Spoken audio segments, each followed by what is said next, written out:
China के researchers ने ये बताया कि नियोकोव वायरस, जिसकी आजकल काफी बातें चल रही है, आने वाले टाइम में गूगल एयरटेल में, जो कि एक इंडियन टेलीकॉम बेस्ड कंपनी है, उसमें $1 बिलियन तक इन्वेस्ट करेगा। और गूगल इन्वेस्टमेंट के टोटल अमाउंट में से $700 मिलियन एयरटेल के 1.28% इक्विटी के बदले रेस करेगा। एयरटेल में गूगल के होने वाले इस इन्वेस्टमेंट के न्यूज के बाद बॉम्बे स्टॉक एक्सचेंज में एयरटेल के शेयर प्राइसेस 1.23% से राइज हुए। साथ में मिलकर ये दोनों कंपनीज स्मार्टफोन इजीली ओन कर पाने के बैरियर को खत्म करना चाहती हैं।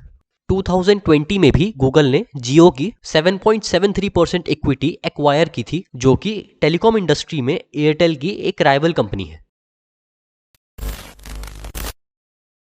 वुहान यानी कि चाइना के रिसर्चर्स ने यह बताया कि नियोकोव वायरस, जिसकी आजकल काफी बातें चल रही है, उस वायरस पर लैब में एक सिंगल मॉलिक्यूलर चेंज करने से वो ह्यूमन सेल्स को एफिशिएंटली इन्फेक्ट करने लगा। पर यह वायरस अभी तक सिर्फ बैट्स में देखा गया है और ह्यूमंस में इस वायरस के ट्रांसमिशन का कोई भी केस अभी तक रिपोर्ट नहीं हुआ है। ये virus middle eastern respiratory syndrome से रिलेटेड है, जिसकी मोर्टेलिटी रेट कोविड-19 से ज्यादा है, पर यह वायरस कोविड-19 से कम ट्रांसमिएबल है। और अगर मैं मिडिल ईस्टर्न रेस्पिरेटरी सिंड्रोम की बात करूं तो ये एक वायरल रेस्पिरेटरी इलनेस है, जो कि पहली बार 2012 में सऊदी अरेबिया में आइडेंटिफाई किया गया था।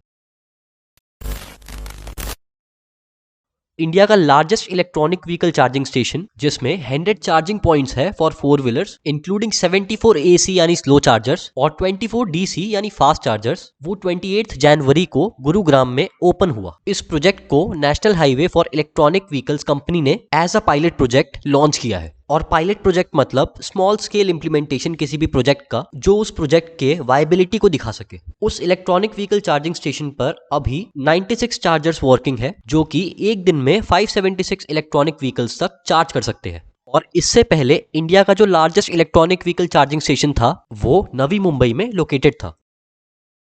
एंटीवायरस का इनिशिएटिव आपका टाइम सेव करना है और आपको क्विक और अनबायस्ड न्यूज देना है। ऐसे ही रेगुलर क्विक न्यूज पाने के लिए स्टे ट्यून टू एंटीवायरस।